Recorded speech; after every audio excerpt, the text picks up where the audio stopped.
There's yet another 2026 NBA mock draft that has not one, not two, not three, not four, but 5 Duke basketball players projected to go all in the first round. Hi, everybody. Dick Vitale. Hey, make sure you listen, man, to Locked On Blue Devils with J.J. Jackson. He's awesome, baby.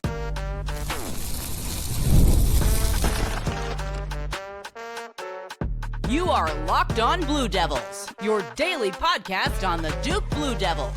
Part of the Locked On Podcast Network, your team every day.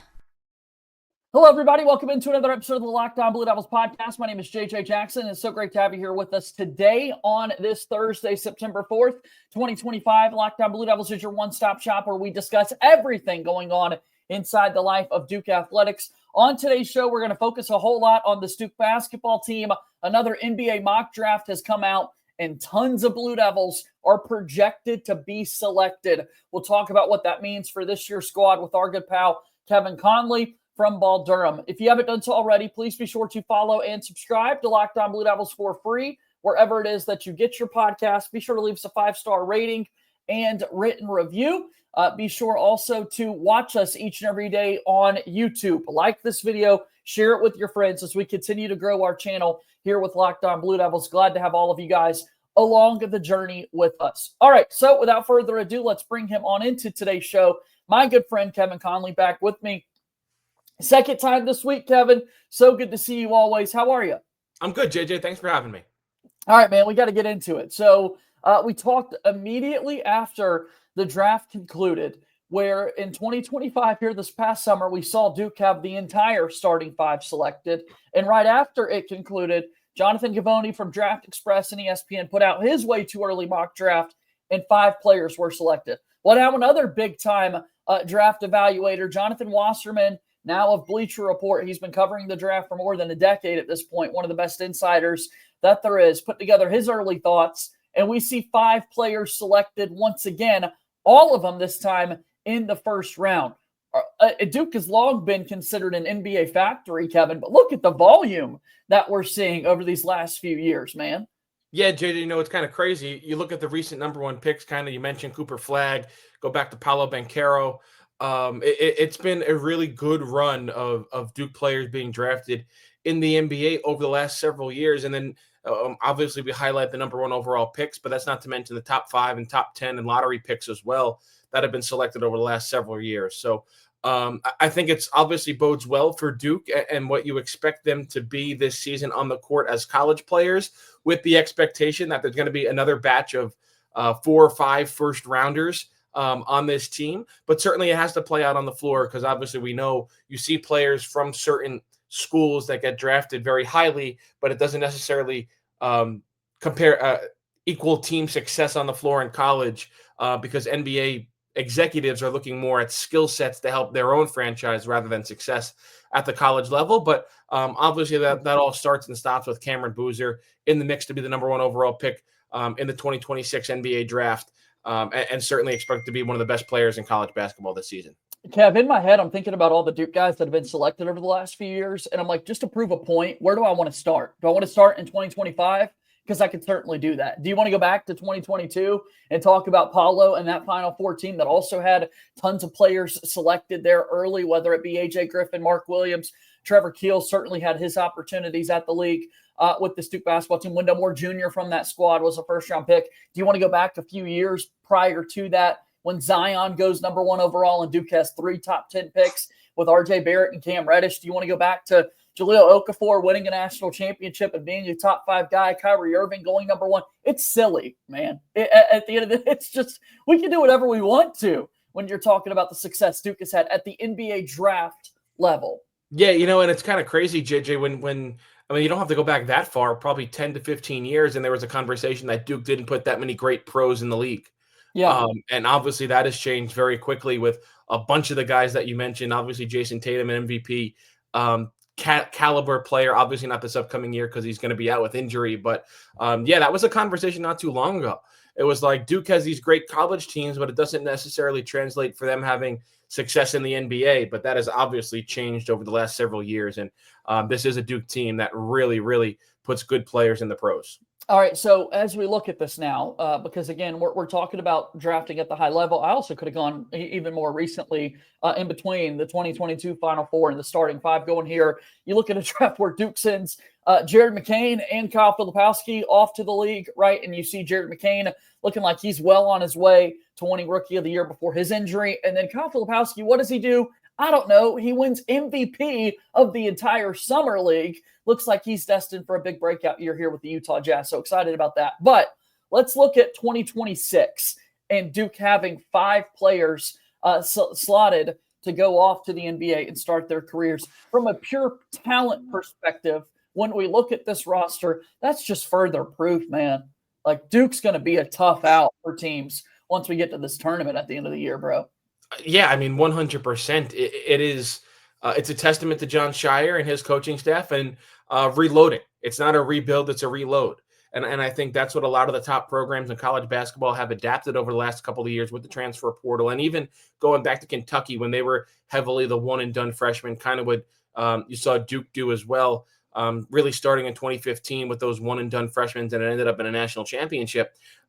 It's reloading. You're not rebuilding. Other programs have to rebuild because they don't have the firepower on the recruiting trail like Duke does. But now, as that kind of has evolved into the transfer portal and rosters getting a lot more seasoned and veteran and older over the last couple of years, that's kind of the philosophy of every team around the country is we're going to reload this roster instead of rebuilding it. And Duke has done a really good job managing both, as we've talked about, for weeks and months and years in getting those high-profile high school players that are going to be selected high in the NBA draft and combining that with either returners that you've built your roster with or getting guys out of the transfer portal to fill needs that are vacant on your roster. One thing is clear right now when you look at this 2026 NBA draft. At the top, Cameron Boozer is going to be in that conversation. We saw it in the mock immediately following in late June. Jolune, that's a fun word. I just tried to combine July and June. Talking fast here, people. At the end of the 2025 draft, we saw it come out. Cameron Boozer, one of the top guys. Same goes here in September when we see this draft come out from Bleacher Report. They've got Cameron Boozer projected to go number 2 to the Washington Wizards. College basketball is going to very quickly learn who Cameron Boozer is, Kevin. It seems like he's set up to have a major season for Duke. Oh, without a doubt. I mean, people are going to learn how good he is very quickly because of his last name. They're going to see Carlos Boozer, obviously 2 sons in college this year. JJ, the one thing that I'll mention, and we've talked about this a couple of weeks ago as well, is the interchangeability. I don't know if that's a word. You said Jaloon. I'm going to say interchangeability. I don't know if it's a word, but I think the people get what I'm coming at of the projected top 3 picks, which are also the top 3 high school prospects entering college this season with Darren Peterson, Cameron Boozer, and AJ DeBonsa. And in this Bleacher Report mock draft, that's how they're projected to go. And it's one of the few, I think, that I've seen that has it like that. Yeah. Typically, it's either Peterson or DeBonsa at 1 and 2, and Boozer most of the time had been at 3.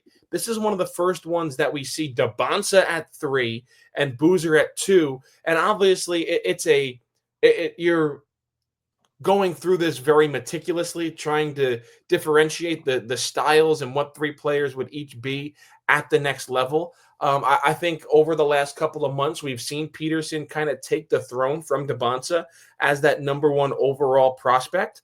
But then I think it comes down to what each franchise needs when you're looking at 2 and 3 and Boozer and DeBonsa, because they're very different players. Yes, they're both very good, but what they do on the court, I think, is very different in the way they get their production. So I think it's going to be really interesting to watch, obviously, Kansas and Duke and BYU this season, just to see the progression of all 3 players throughout the year. Duke is going to play Darren Peterson and Kansas, and it doesn't get much bigger of a venue in Madison Square Garden in the State Farm Champions Classic. And who knows, just the way the selection committee works, and they like these high-profile matchups with high-profile players and high-profile rosters, I wouldn't be that surprised if Duke somehow finds their way playing BYU in the NCAA tournament this upcoming March. God, I'm ready, man. I'm ready for basketball season to get here. As today I'm rocking the Carolina Panthers shirt with the start of the NFL season tonight. I don't You've got NFL gear on. I got an NFL long sleeve shirt. Doing my workout a little bit earlier. Thought I would rep the spirit of the day and put one of these NFL Under Armours on. And that's the point. We're not trying to wish away things, right? Like we're in the moment. We want to take in the start of football season here officially. But man, we need basketball too. We want it all here. Well, JJ, it's September, man. Official practice starts in about 3.5 weeks. We'll make it. We are almost there, and we're going to keep talking about this mock draft. We're also we'll see if Kevin and I can keep trying to create words, because that's how we've started today's program. You want to keep it right here with us on Locked On Blue Devils. Locked On Blue Devils here today is brought to you by our friends over at Upside. That's right. Hey, Duke fans, are you still paying full price for gas? Stop leaving money behind. Get real cash back every time you fill up with free Upside app. Simply download the free Upside app in the App Store or Google Play right now and start earning cash at the pump today. Use our limited time promo code FOOTBALL and get an extra 25 cents per gallon on your first fill up. You can make up to $300 a year just from buying gas you already need. At first, I thought it was too good to be true, but it's totally legit. Real people are getting paid just to make their daily commutes, and you can too. Plus, you cash out anytime to your bank account, PayPal, or an e-gift card for Amazon and other brands. Don't let this offer drive on by. Download the free Upside app now by using our limited promo code UPSIDE. For a limited time, 25 cent per gallon bonus. That's promo code UPSIDE. Offers vary by user and location. Go to upside.com for terms and conditions. Our show today is also brought to you by our friends at Mazda. This is the Mazdas moving the game forward, brought to you by those who believe it's not just about playing the game, it's about redefining it. Because there are moments, because these moments do more than win, they push what's possible. They remind us to go that extra yard, shift into the extra gear, and keep moving the game forward. Much like this Duke football team has been moving this game forward in the season opening victory against Elon this past week, going for it no matter what, or even a post-game interview that had positive. It just keeps moving this forward. That's what keeps fans and players alike moving forward in a moment. When you follow what moves you, the unexpected is only the beginning. And just like that, there's more to every highlight. There's more to a Mazda vehicle. Mazda, move and be moved. Mazda is a proud sponsor of Locked On Blue Devils. Okay, Kevin Connelly here with us from Ball Durham, talking about this 2026 NBA mock draft from Bleacher Report. Cameron Boozer, second pick to Washington. How about number 11, another lottery pick here for Duke, and it's Caden Boozer, Cam's twin brother. Notable, he was not mocked in the draft from Gavoni a little bit earlier. So now we see Caden Boozer even soaring in this latest mock draft. What do you think of this, Kev? Yeah, outside of that top three kind of being switched around for the first time, JJ, I think this was the biggest surprise, right? Seeing Caden Boozer not only as a first-round pick, but coming in at number 11, I think really took me back. Obviously, Jonathan Wasserman, he is very high on Caden Boozer. I think people are split on him. Some people think he could be a 2-year player. Others think, obviously, he's a first-round draft pick. I think he's more of a traditional point guard. We know and we've seen at his high school games that he is able to fill it up on the score sheet and really get his game going and score a lot of points. I don't know if he's going to need to do that specifically for this Duke team. I was very surprised to see him at number 11 in this mock draft. I'm sure others were as well. I think it's going to be interesting to watch him specifically in his development this year. I've talked about how many questions I think this team has at the point guard position, with Caden Boozer being just a freshman. And then obviously Caleb Foster, I think his struggles from a season ago can't be ignored coming into this season. But if Caden Boozer is able to play his way into the lottery and be a top 15 pick, I think that's even more better for the success of this Duke team this year. Yeah, look, the fact that he's there is awesome. I'm excited for what he's going to be able to do this season for Duke, although I still think, a lot of people are putting out their projected starting lineups, and Caden Boozer's not one of those guys right now. It's Caleb Foster. So to your point, we'll see what the year looks like. We'll see what the climb continues to be there for Mr. Boozer, who was, again, not in Jonathan Gavoni's mock draft at all, not in any of the 60 picks for Gavoni,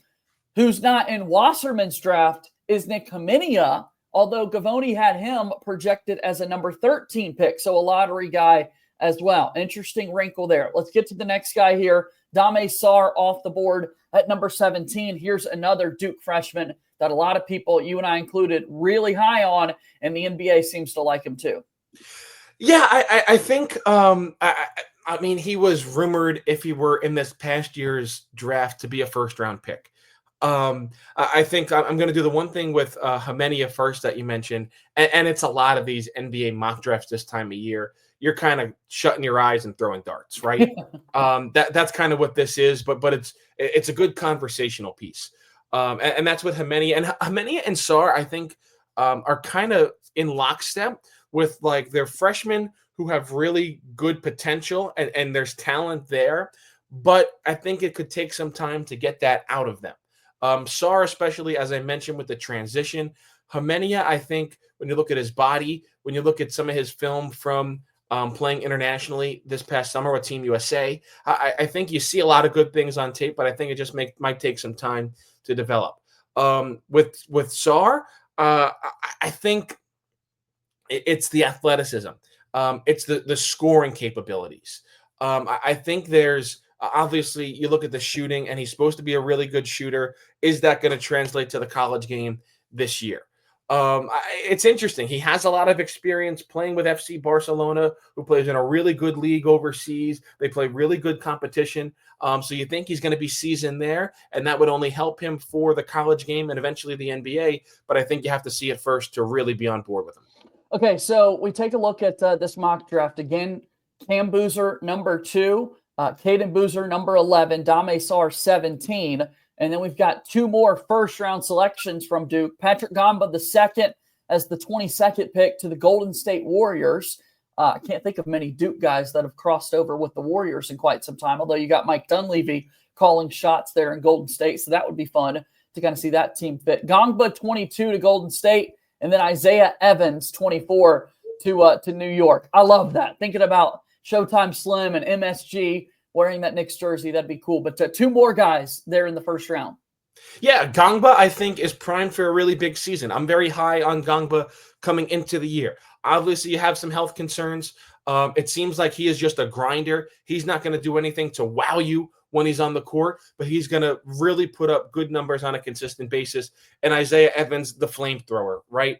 Could he have been a first-round pick this season? Was he going to transfer? Was he going to come back to Duke? A lot of questions around him in the offseason. He elects to stay at Duke. JJ, we've talked about it. I've seen the improvement from him physically already, and that was just in clips in June, July, and early August. I'm expecting he's going to develop more physically here in September and leading into the season in late October and November. So I think both players could be primed for really big seasons, and I think both, if they play to their potential, could see themselves maybe rise in some of the mock drafts as the season starts to really get rolling in December and January and February, and obviously into the springtime. Big time. Look, it's a Duke team that's loaded with talent. Again, in one mock draft, we also saw Nick Haminia there in the first round selection. So a lot of people really high on him and how much he could pop for the Duke basketball team. I'm fired up, Kev, just to think about the talent on this squad. And it's only adding to kind of our motivation for Duke to take this Final Four experience with the 5 guys returning, blend in the talent of these new 5 freshmen, and let's go win this thing, man. Yeah, it's going to be interesting. Obviously, a lot of those 5 didn't get much time on the court in the Final Four, but you're there experiencing it. You're there seeing the pomp and circumstance. If you get back there, you know what you're walking into. And the same thing goes for Jon Scheyer. Yes, he's done it as an assistant coach. Yes, he's done it as a player, but it's a little bit different doing it for your first time as a head coach. So there's the experience factor there. Obviously, you have talent with the young players coming in, but I think it's certainly going to be interesting to watch unfold throughout the season. Okay, so let's get ready to keep this thing moving in just a second. Do want to let people know Jon Scheyer today was recognized by the National Association of Basketball Coaches Board of Directors. That's the NABC. And Coach Scheyer was named to the Board of Directors. A big-time honor for him. It is Jon Scheyer, along with 8 other head coaches representing all 3 NCAA divisions, so D1, D2, D3, began his term officially back on September 2nd, a little bit earlier this week. A quote here from the executive director, Craig Robinson: as college athletics and the game of basketball undergo unprecedented transformation, it's vital that coaches continue to present a unified voice and demonstrate sound national leadership. These 9 coaches were identified by their peers as ideal candidates to represent our over 5,000 members on the NABC Board of Directors, and their diverse perspectives will strengthen the efforts and support the profession and grow the sport, end quote. So for Coach Scheyer, only going in to his 4th season as a head coach, to already be recognized like this, pretty crazy, man. Yeah, you can't nitpick a lot of things that Jon Scheyer has done wrong since being a head coach. There's been a lot of good things, and he's done a lot of things right. And this is another honor for him. So congrats. I know it's probably a bigger deal inside for him and the program and his family than maybe it is for the outside world and the common folk Duke fan. But certainly congrats to him on being named to this panel. All right, let's go ahead and we'll take one final timeout here on the show. Then while we've been talking about the NBA draft, I want to give you some Duke and the NBA updates to get you set for the start of another great season. That's coming up next. Locked On Blue Devils here today, brought to you by our new friends, DoorDash. That's right, it's almost the weekend. Time to look back and crown this week's MVP on Who Delivered, powered by DoorDash.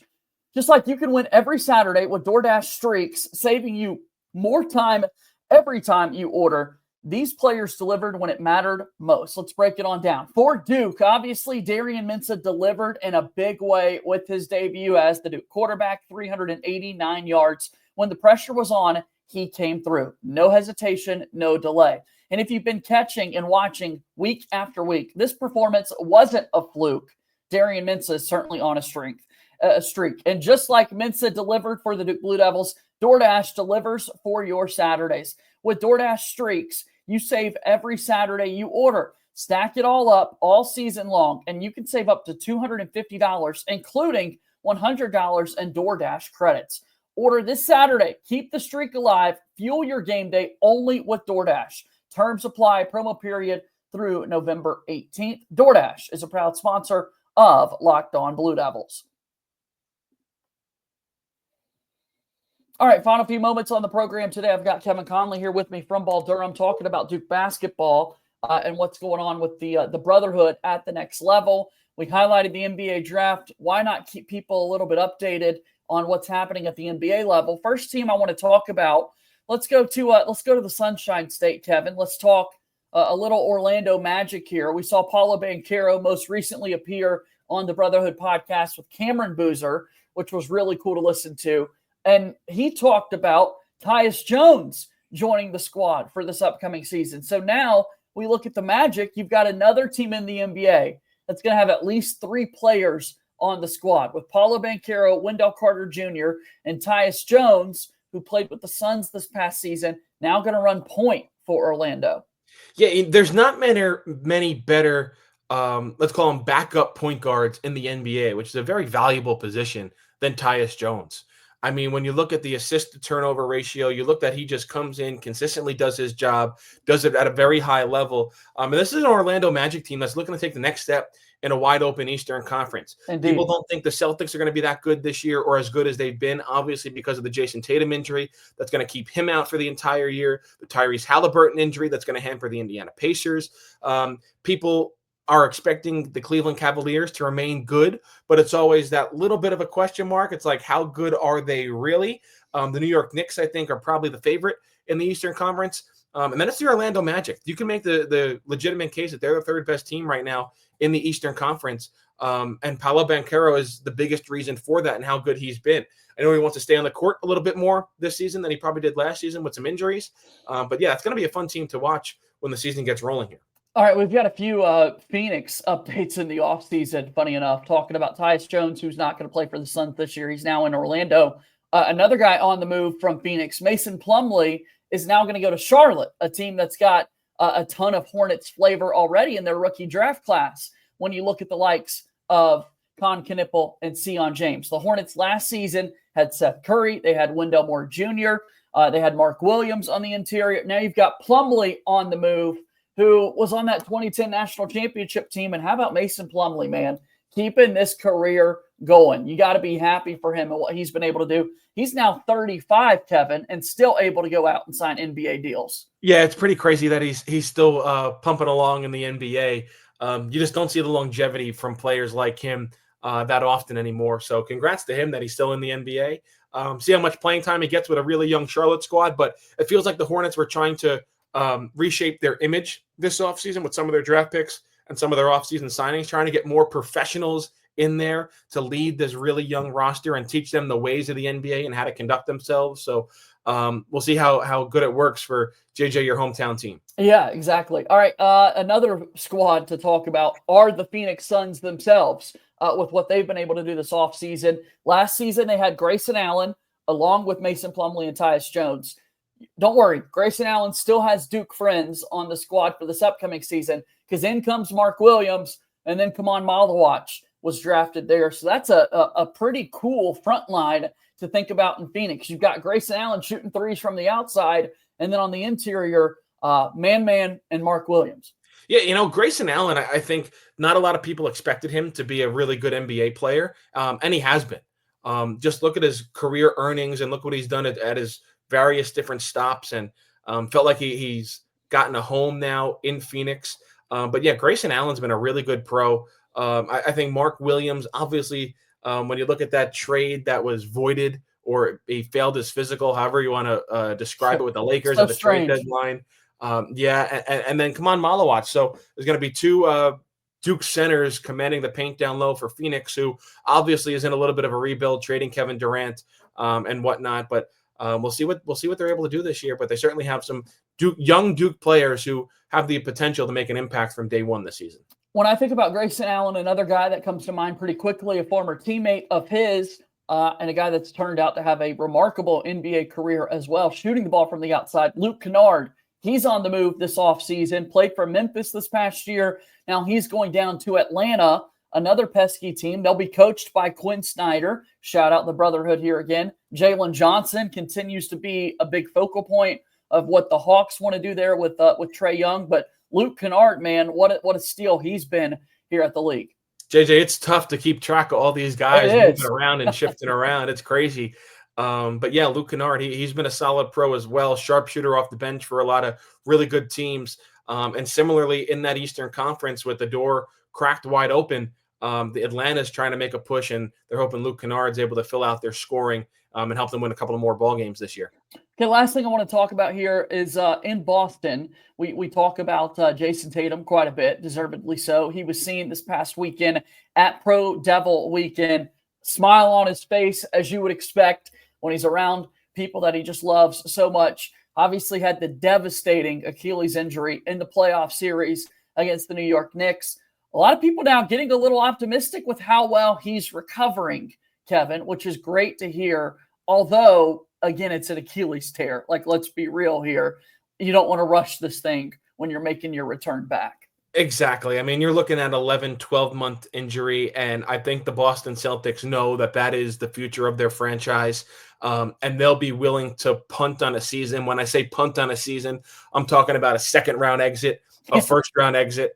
I'm not talking like they're going to win 15 games this season. Sure. But, I mean, given that they have won a championship with Tatum, they have Jaylen Brown, they have a really good team. You've seen some of the moves they've made this offseason, kind of hinting at, getting under the salary cap and the second apron and all that stuff, and quote unquote, maybe not putting the greatest team together out on the floor, knowing Tatum is hurt and likely done for the season. I don't think they're going to push him. I don't think you're going to see Tatum until a year from now, September 2026, when Boston's getting ready for the 26-27 season. I just think that makes the most sense for him and for the franchise. Give him as much time as possible to recover from this major surgery, and get rolling in 26-27 to try to go back at the top of the Eastern Conference and the top of the NBA. Duke dominates the NBA, and certainly basketball season is almost here. Really fun catching up on the mock drafts and then the offseason moves that have taken place. There are other directions we could have gone with that conversation, Kevin. So we'll have to come back and continue this at a future date. Kevin, tell us about Ball Durham, though, and how people can support you. Yeah, Ball Durham, we got great content every single day about everything you can want about Duke athletics. You come read us over at balldurham.com. Follow us on social media, all the good stuff there. So we appreciate all the support from everybody. All right, that's Kevin Connelly joining us here on today's show. I always appreciate his time with us each and every week, multiple times a week sometimes as well. Go support him and what he does. Be sure to follow us wherever it is that you get your podcasts. Leave Locked On Blue Devils a 5-star rating and written review. Tomorrow's 5-Star Friday, so we want to give some shout-outs to folks who give us some love along the way. As always, go Duke. I'll talk to you again tomorrow. My name is JJ Jackson. Thank you and good day.